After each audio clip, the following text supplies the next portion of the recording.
Selamat datang di video pembelajaran manajemen usaha Kopma kali ini. Sedikit pembelajaran yang saya berikan sesuai dengan modul oleh Kabid PSDA. Pertama, yang perlu teman-teman pahami adalah manajemen usaha di Kopma itu kalau kita analogikan seperti medan peperangan. Jadi hal-hal apa saja yang mesti kita lakukan supaya kita memenangkan medan pertempuran. Hal yang pertama adalah kita harus pahami bahwa kita harus memiliki tujuan. Perang harus memiliki tujuan. Terus apa yang mau dicapai itu juga harus clear. Terus sumber dayanya seperti apa, sumber daya peperangan seperti apa yang kita punya, sumber daya manusia, sumber daya alam, sumber daya mesin dan sebagainya. Lalu yang terpenting adalah di mana medan peperangan kita itu yang akan kita lakukan. Itu juga penting, karena kalau kita tidak tahu medan seperti apa yang akan kita hadapi, itu juga jadi bermasalah. Tanpa basa-basi, lanjut pokok pembahasannya.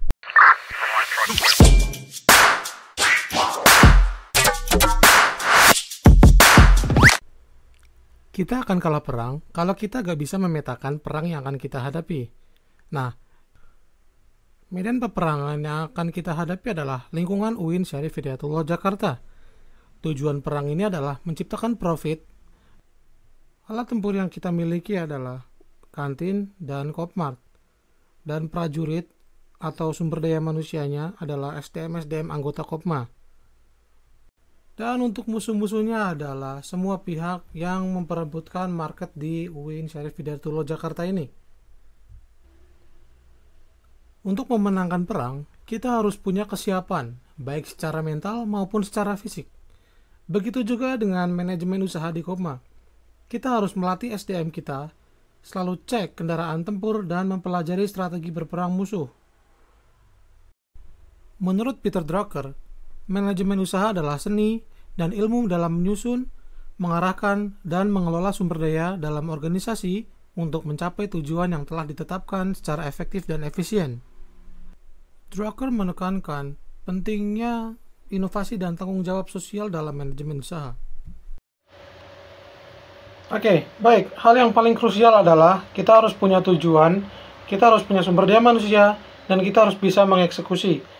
Jadi kalau kita hanya punya sumber daya manusia, kita eksekusi tapi tidak punya tujuan, kita tidak akan kemana-mana. Sedangkan kita punya tujuan, kita tidak punya sumber daya manusia, akan susah. Sedangkan kalau kita punya sumber daya manusia dan kita punya tujuan tapi tidak ada eksekusi, semua akan nihil.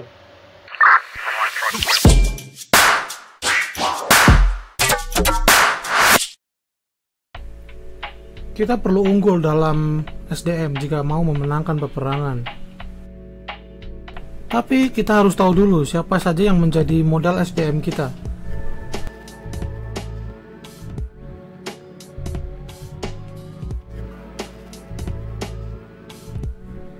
Proses pemilihan karyawan itu penting, tapi jauh lebih penting kita tahu apa tugas yang mau diisi oleh karyawan. Misal, kita perlu kasir. Kriteria kasir yang baik harus berpenampilan menarik, minimal rapi. Kita nggak perlu hire Rose Blackpink buat jadi karyawan. Yang penting adalah rapi, bersih, dan ramah. Bisa merayu konsumen, diutamakan.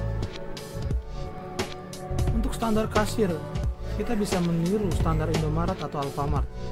Namun perlu diingat, karena insentif kasir ini relatif kecil, maka menjadi tantangan tersendiri untuk mendapatkan SDM yang sesuai. Jika sudah mendapatkan karyawan yang sesuai, selanjutnya adalah kita melatih karyawan. Pelatihannya harus memiliki sistem yang rigid atau tidak berubah-ubah, supaya ketika nanti ada pergantian karyawan, kita tidak perlu repot untuk mengajari karyawan dari awal lagi. Pantau dan terus awasi karyawan. Jangan ragu untuk mengobrol dengan karyawan dan ajak komunikasi tentang hal-hal apa yang perlu diperbaiki. Hal ini penting karena kepribadian manusia bermacam-macam. Dengan kita sering mengajak ngobrol, kita akan tahu dan paham seperti apa karakter masing-masing orang. Dan disinilah seninya, ketika kita sudah mengenal seperti apa karakter orang tersebut, kita bisa menentukan metode apa yang pas untuk komunikasi atau bekerja sama dengan karyawan tersebut. Lalu untuk reward, kita bisa gunakan metode gaji pokok yang kecil namun insentif lain-lain lebih besar. Hal ini digunakan untuk meningkatkan motivasi kerja karyawan. Kita gunakan insentif seperti uang makan atau uang kerajinan supaya mereka memiliki semangat untuk masuk setiap hari dan memiliki pencapaian di dalam kinerjanya.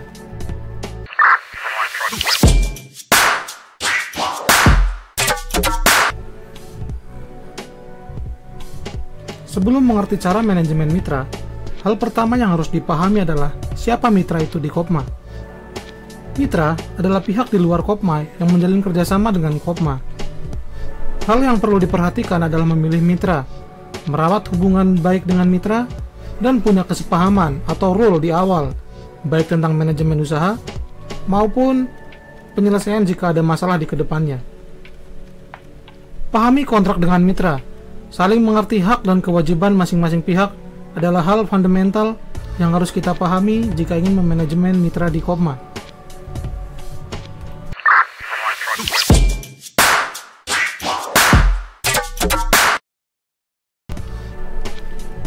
Pedagang hampir sama dengan mitra, hanya saja pedagang merujuk pada penyebutan untuk pedagang di kantin. Sering-sering berkomunikasi dengan pedagang, riset produk apa yang banyak dicari konsumen, jaga kebersihan lokasi, ketertiban, dan ketersediaan tempat. Sama-sama pahami hak dan kewajiban masing-masing pihak.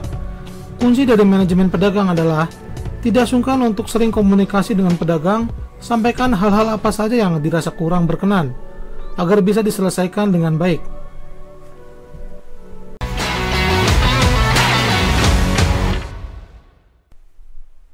Sebenarnya pemasaran di Kopma sudah terbantu dengan lokasi strategis yang ada di tengah kampus itu sendiri.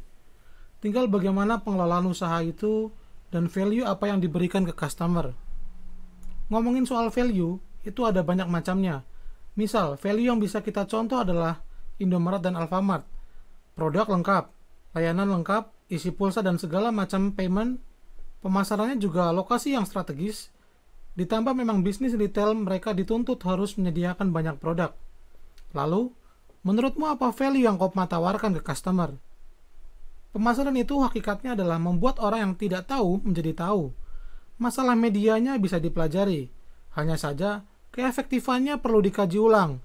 Terserah mau menggunakan media sosial atau flyer, promo ke event, atau semua itu bisa dilakukan. Hanya saja teman-teman harus mau take action dan evaluasi.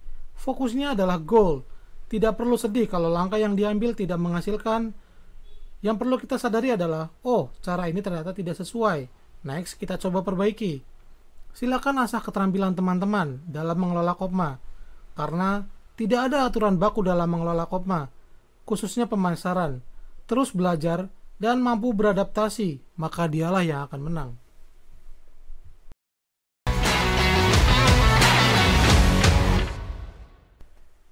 Manajemen produk dan mutu pelayanan di Kopma itu sebenarnya susah-susah gampang. Perlu try and error, mana produk yang punya repetisi pembelian tinggi dan mana yang nggak terlalu diminati pasar. Tapi, sebagai gambaran, berikut alurnya. Kadif Kantin, ATK atau produksi, cek data penjualan produk apa yang memang sudah tinggi sejak bulan-bulan sebelumnya. Yang kedua, riset produk baru untuk menambah variasi produk yang ada dari supplier. Yang ketiga adalah evaluasi, sejauh mana penjualan produk tersebut. Yang keempat, stock of name, cocokkan antara persediaan awal, penjualan, dan persediaan akhir. Yang tidak kalah penting selanjutnya adalah display. Display produk harus selalu terisi penuh. Display yang kosong akan menunjukkan toko kurang baik dan tidak lengkap. Selalu koordinasi dengan karyawan untuk menjaga display agar selalu rapi, bersih, dan terisi.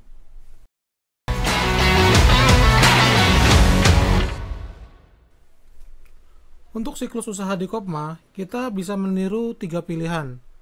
Pertama, produk yang memang menjadi brand kuatnya, misalnya Pizza Hut dengan pizza, Bebek Kaleo dengan bebeknya, atau yang kedua, memiliki variasi produk yang beragam. Kekurangannya adalah Kopma hanya dikenal sebagai warung kelontong biasa. Atau 3, mencampur. Kopma bisa mencampur keduanya. Kopma bisa punya signature product yang mana menjadi ciri khas dan tetap mempunyai produk turunan lainnya. Seperti Indomart, sekarang dia juga punya beberapa toko yang menyediakan point coffee. Point coffee ini menjadi satu magnet tersendiri buat customer, yang mana cukup banyak orang yang sekarang milih ngopi di point coffee. Ini bisa jadi referensi kita untuk memilih produk apa yang akan dijual. Silakan lakukan percobaan, tidak apa-apa gagal asal memiliki data yang logis. Jadi untuk kedepannya dari data tersebut kita bisa olah untuk menentukan produk apa yang bisa menjadi signature produk punya Kopma.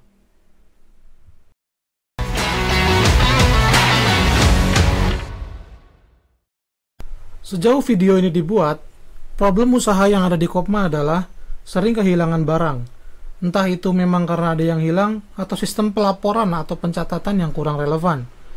Karena sistem penjualan di Kopma masih belum tersistem dengan baik, masih banyak masalah yang harus diinput secara manual.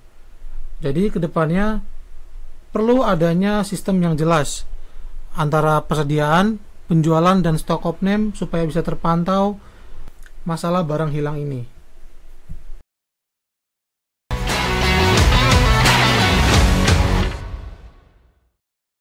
Strategi persaingan usaha bisa kita mulai dengan cara melayani kebutuhan anggota. Ajak anggota untuk berbelanja dan beri poin belanja untuk reward anggota karena sudah berbelanja di Kopmart. Yang kedua, layani kebutuhan umum. Cari tahu produk apa saja yang banyak dicari oleh market di kampus UIN Jakarta. Yang ketiga, perlebar sayap dan support acara di kampus yang memang memiliki basis massa yang cukup besar. Dari hal ini, strategi persaingan usaha bisa kita tingkatkan level by level, dari level yang terdalam di anggota hingga level yang tertinggi di luar Kopma itu sendiri. Baik, demikian itu video pembelajaran yang bisa saya sampaikan. Mohon maaf apabila ada kekurangan, dan terima kasih.